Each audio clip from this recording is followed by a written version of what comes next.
Hello and welcome to SAP TechEd 2020. My name is Matthias Klein. I'm a senior quality specialist at SAP, and I'm happy that I'm here together with Holger Bruchelt from Microsoft. Hello, Holger. Hello, Matthias. Thanks for having me. Yeah, my name is Holger Bruchelt, and I'm a program manager for SAP here at Microsoft. Okay, thank you, Holger, for introducing yourself. So in this session, we will talk about how you can move your SAP ERP system from on-premise to Microsoft Azure, and by doing the conversion to SAP S/4HANA at the same time. So let's have a short look at the agenda. So first of all, I would like to take you through an introduction about SAP's multi-cloud strategy. Then Holger will talk about the benefits of moving to Microsoft Azure, and he will also show you a little demo of the Azure portal. Then we will talk about the preparations which you have to do if you want to run the SAP S/4HANA conversion on your ERP system. And we will take a look at the currently available options which you can use to move the system from on-premise to any hyperscaler. And then at the end, we will have a short outlook at a joint project which we as SAP together with Microsoft. So let's get started right away with the introduction. So why are we talking about moving ERP systems to a hyperscaler, in this case to Microsoft Azure?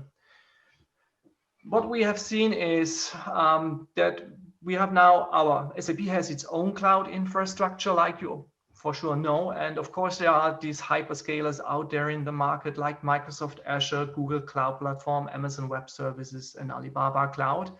And we see that more and more customers are interested in moving to the hyperscalers.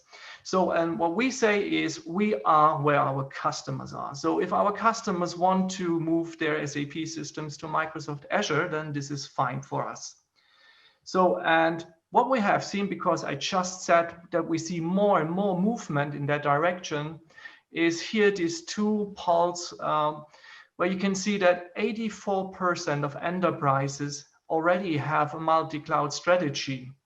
So you can see enterprises with a size greater than 1,000 employees, they already taking a look at hybrid cloud scenarios here in that case. And what you also can see on the right-hand poll here, that 31% of enterprises see public cloud as their top priority. And for us, of course, this is a reason that we have to take a look at how we can support you in doing that move, because we can see there is demand. And now I will hand over to Holger, which will tell you why it might be a good idea to run your SAP system on Azure. And he will also show you a demo of the Azure portal. Holger, it's up to you. Thank you, Matthias. Yeah, there are basically three pillars that I want to talk about when it comes to why you should run your SAP workload on Microsoft Azure. The first one is all about the partnership between SAP and Microsoft. For over 25 years, we've worked extremely closely together, starting with running early SAP versions of Windows Server, working with SQL Server and SAP and so on. This actually resulted in the situation that Microsoft runs SAP. But not only that, we've migrated all of our more than 700 virtual machines that we use for SAP already to Azure 2 years ago. Similarly, SAP is running a lot of their internal SAP systems on Azure as well. The next thing is that SAP and Microsoft are really collaborating on joint reference architectures, joint design sessions, and integrated offerings, including the SAP HANA Enterprise Cloud. So by this, we really bring the customer the best experience of running their SAP and Microsoft workloads together. This can also be seen in a lot of co-innovation areas where we look at IoT scenarios, artificial intelligence, and also other software as a service solutions. When we then look at the infrastructure, then you can see that Azure provides up to 12 terabytes of HANA certified virtual machines that are available worldwide in multiple regions across the globe. So this means if you can start with a smaller SAP footprint, like using a virtual machine that only has half a terabyte of memory, for example, then you can grow this over time by just resizing your virtual machines up to these 12 terabytes of memory. Similarly, when we look at even bigger workloads, we have so-called HANA large instances that allow you to run 24 terabytes, single node in one instance. Or when it comes to scale out scenarios, we can actually scale up to 60 terabytes of memory or 100 terabytes using TDI version 5. So you can see there's really a lot of room where you can actually grow and run your SAP applications. Finally, the last point is compliance and security. Similarly, like SAP, Microsoft is putting a lot of focus on topics like compliance and security. Azure has actually the largest compliance portfolio with over 90 compliance offerings, including tools for general data protection regulations, GDPR. If we look at the availability, we can also see the huge growth of Azure that happened in recent months and years, actually. Azure is available in over 60 regions worldwide, and each of these regions contains out of multiple data centers. All these data centers and regions are connected by an Azure network that allows customers to seamlessly connect their SAP systems across the world. We're also going more and more local, so customers can benefit not only from the global presence of Azure, so having regions in the US, in Europe, and Asia Pacific, but at the same time, we also hear a clear request for localized regions. That's, for example, why we have already announced new regions in Mexico, Israel, Spain, or Greek, and we introduced regions already in Germany, Switzerland, France, and in several other areas in recent months. We're working with hundreds of global and local express route partners to make sure that you can connect your on-prem SAP systems with the Azure network. These express route partners allow you to create dedicated express route connections from your on-prem environment to Azure. By using these private connections, we can ensure high throughput, increased reliability, and very low latency to ensure that your business-critical SAP systems are accessible in the most performant and scalable manner. Similarly, when we look at security at Microsoft, we have over 3,500 full-time security professionals that use the trillions of signals that we receive every day to ensure that we can detect attacks, viruses, and other security breaches in a very fast and efficient way. For this, Microsoft is investing $1 billion every year just in cybersecurity. So we see a lot of customers that start obviously with their infrastructure on premise. As a first step in their cloud journey, they just migrate and convert their existing SAP landscapes into Azure on a pure infrastructure as a service component. Especially when converting directly from ERP to S/4HANA, they benefit from the wide variety of virtual machines available on Azure. They can just pick and choose and resize the required memory footprint for their SAP systems. Once they are running their SAP and other products on Azure, they start to explore more serverless components. These components can then leverage platform as a service and serverless technologies from the SAP Cloud Platform, and obviously also Azure, to get even more out of their cloud investments. In the end, all these innovations very often also lead into low or no-code solutions that really enable all employees to create applications quickly. The central entry point for this on the Microsoft side is the Azure portal. So with this, let's take a look. Let's take a look at the Azure portal. The Azure portal is the central place where you can create and manage all resources in Azure. This can be a database, machine learning services like our cognitive services, or like what we want to focus on right now, virtual machines. There's a huge range of different types of virtual machines, different operating systems that we can select and choose from, but also a lot of different sizes of virtual machines. These virtual machines can start with one virtual CPU and 1 gigabyte of memory, but really scale up to very, very high virtual machines that have literally hundreds of virtual CPUs and tens of terabyte of memory. So these virtual machines allow you to really create SAP environments from very small to really, really very high systems.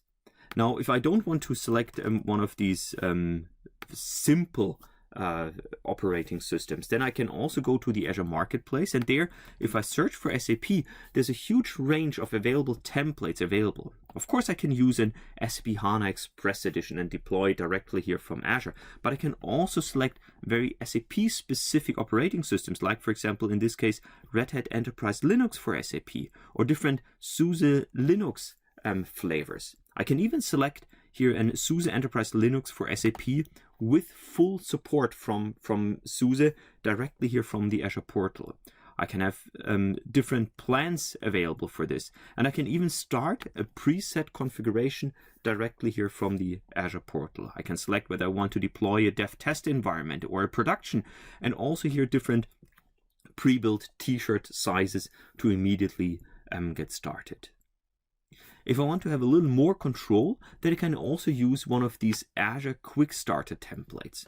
These Azure Quick Starter templates are available for a huge set of different scenarios. So, for example, I could install a SharePoint environment directly here, leveraging one of our templates here. These templates are all based on these ARM templates, Azure Resource Manager templates, and provide me a quick way to install a complete infrastructures.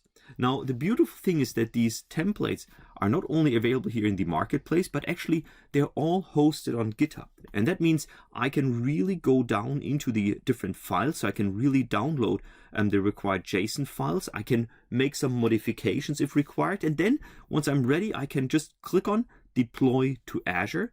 And this ARM template will be deployed to my Azure portal. So I'm redirected now to the Azure portal, and from the Azure portal I can continue some configurations.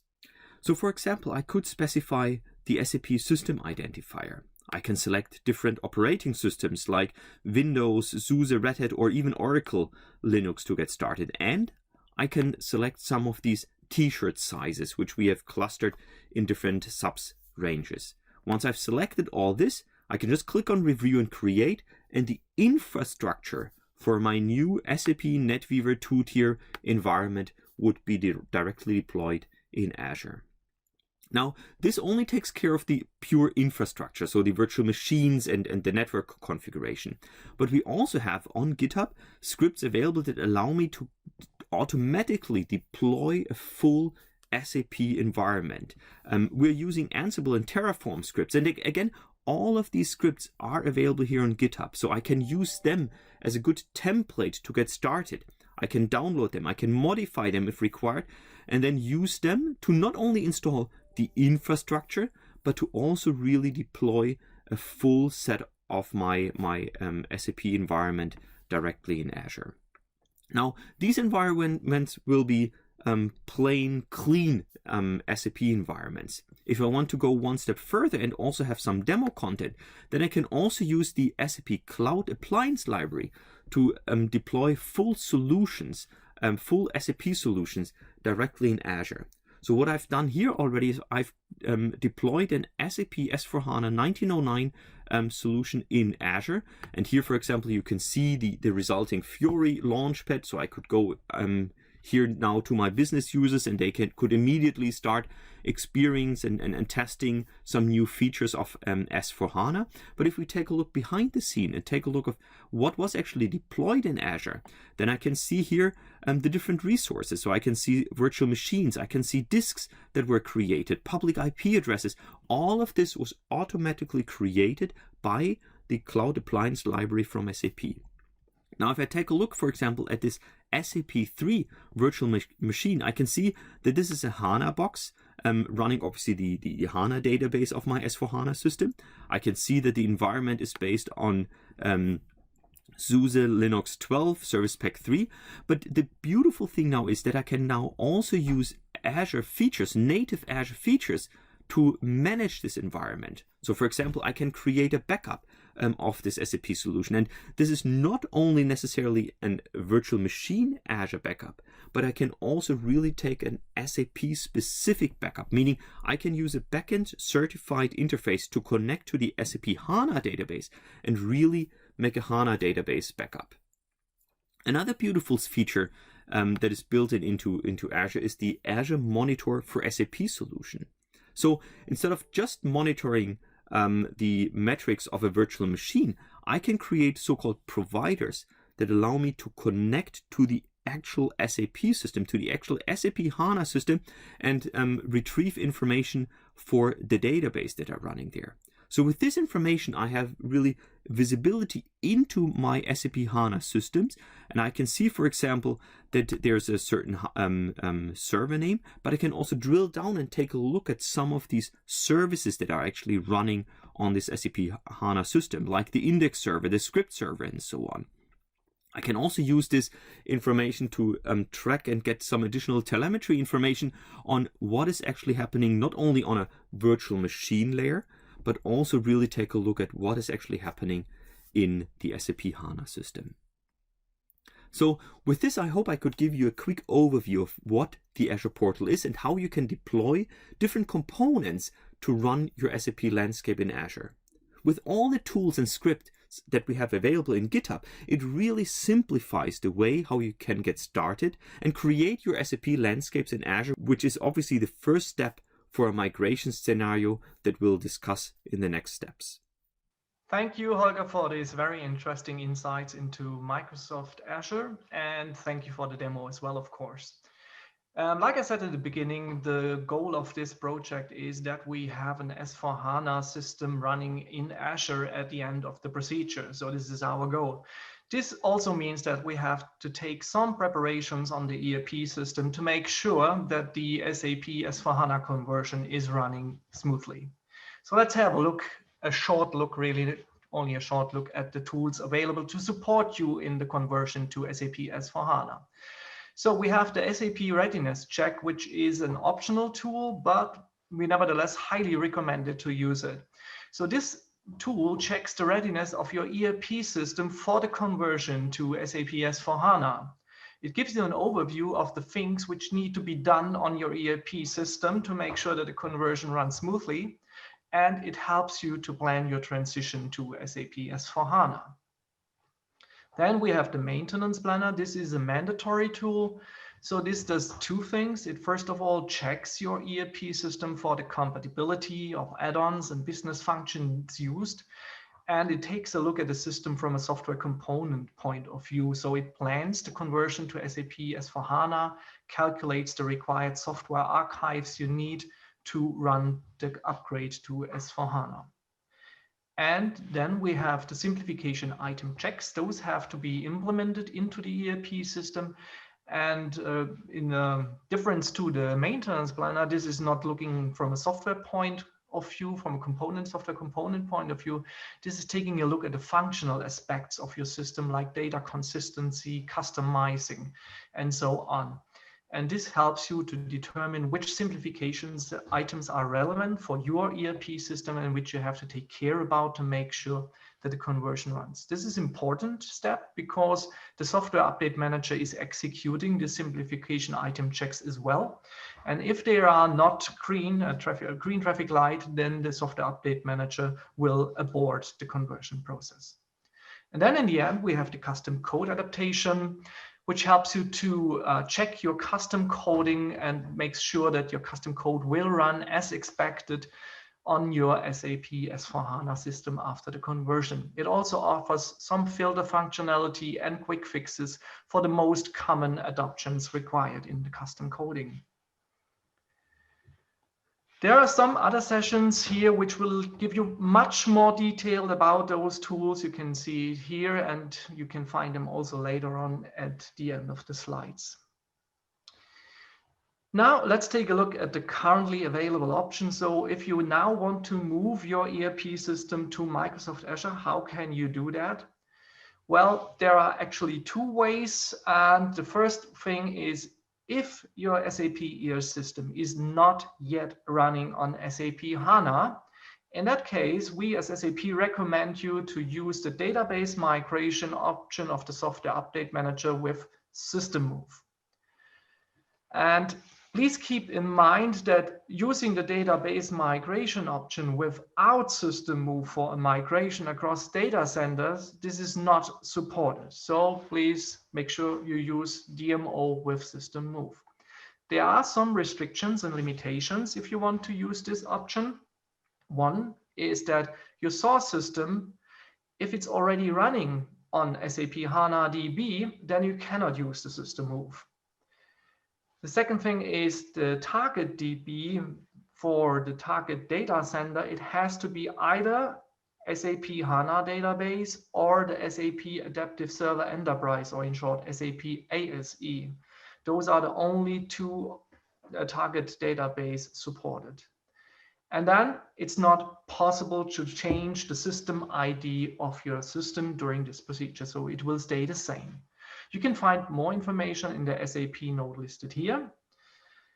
And I already mentioned it. So if your system is already running on SAP HANA database, you cannot use the system move. In that case, you can use SAP HANA system replication to migrate the database to Microsoft Azure. I will now go through both scenarios in more detail. And at first, we take a look at the database migration option with system move and how it works. So this is our starting point. We see on the left-hand side, we have our on-premise data center where our ERP system is running. And in this case, I just said it's running on any DB. This means it's running on any database which is supported by the SAP ERP system according to the product availability matrix, except, like I mentioned before, SAP HANA database.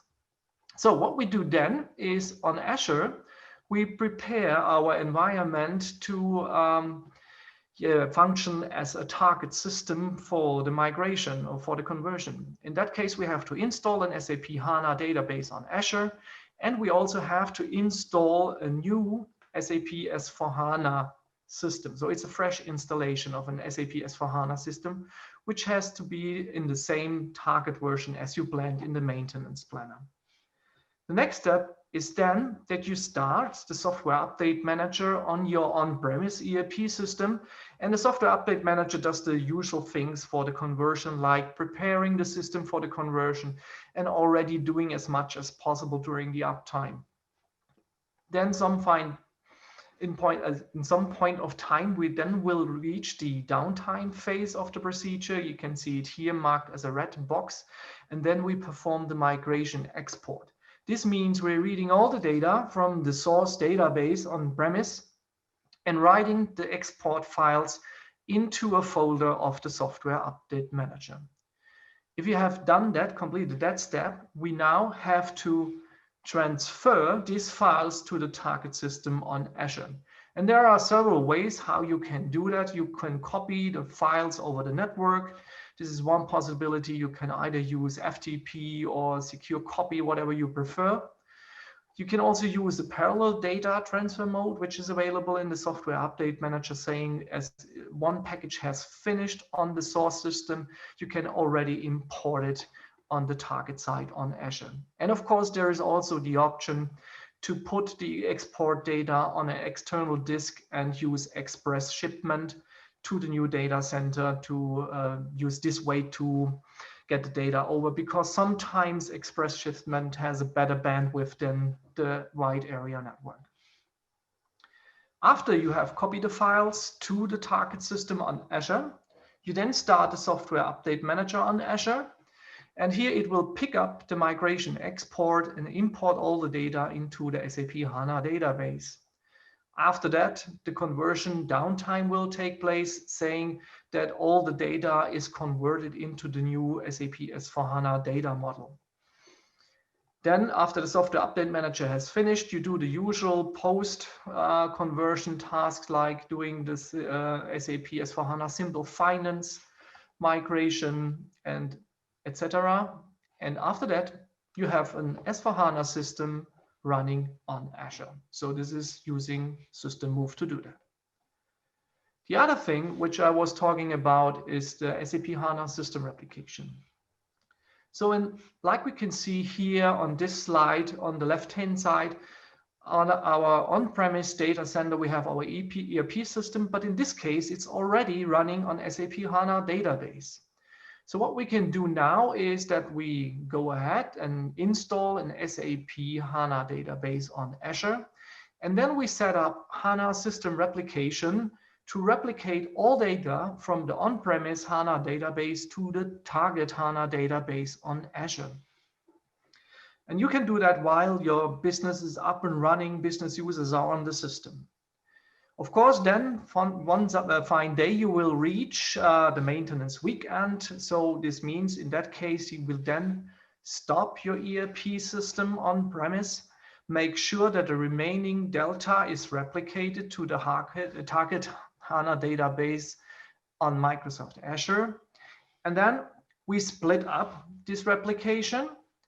We install an ERP primary application server in Azure, which is connected to the SAP HANA database on Azure.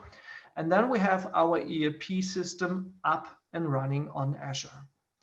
The only thing which is now left is to start the software update manager on Azure and to perform the S/4HANA conversion in that environment. And also here, after the procedure, you have your ERP system moved to Azure and you did the conversion to SAP S/4HANA in one business downtime. If you have more questions about this HANA system replication, feel free to get in contact with your Microsoft Azure counterpart. For them, this is already business as usual. They already do it, so they can for sure assist you here in that task. And now let's have an outlook at what we are currently doing. I already said at the beginning that we have a joint project together with Microsoft. So, and the goal of this project is that we want to explore new technology options for a cost-effective one-step conversion from ERP on-premise to SAP S/4HANA on Microsoft Azure. We also want to identify potential measures to keep the business downtime as low as possible in the same step. And we also want to identify automation potential so that we can make sure that the procedure is as smooth and easy as possible for you. We plan to publish a white paper jointly together with Microsoft where we give you detailed guidance on how you can run this new procedure, what you have to do, and to give you some guidance in which way you can do it best. Please stay tuned because we're currently in the middle of this project. We're still working on it. So this is why we set up a dedicated webinar. This is planned for January 2021. So if you are interested to get more details and you want the full details, and maybe also already we have the white paper until that point in time, just feel free, drop me a mail. I will send you the registration information and then we will see you in January again. So with that, we almost reached the end of the presentation here for the sake of completeness, where you can find more information. Like I said, we have these two sessions by Boris Robert, DT 101 and 102, where you get the full details about the SAP S/4HANA conversion. And we have also a session DT 114 by Peter Datzichin, where you can also get a closer look at the tools I shortly introduced to you to prepare the SAP S/4HANA conversion. There are also some public websites with more information. For example, I have here the blog about DMO with System Move. Here you can see how you can use the System Move in a little bit more details. And of course, there's the official guide for the Software Update Manager, which is available on the SAP Help portal. So with that, thank you for your attention. I hope you find the information provided useful. And of course, a special thank you also to Holger Bruchelt from Microsoft. Thank you for telling us everything we have to know about running SAP on Microsoft Azure.